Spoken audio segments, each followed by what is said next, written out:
Good morning, Mum. Good morning, Priya. I am very excited today. Wow, that's amazing. But may I know the reason of your happiness? Sure, Mum. My class teacher has announced a trip to Mahabaleshwar.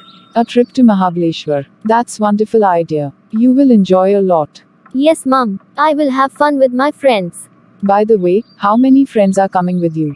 Ruhi, Mona, Tina and my best friend Katrina are coming with me. Nice. When will you go for picnic? We will go on Saturday evening. For how many days are you going? We are going for 2 days. Okay, Priya. But how much fees do we need to pay for a picnic?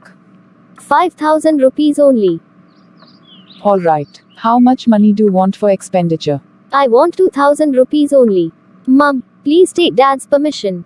Don't worry, Priya. I will convince your dad. Thank you so much, Mum. You are so sweet. You are most welcome, my darling.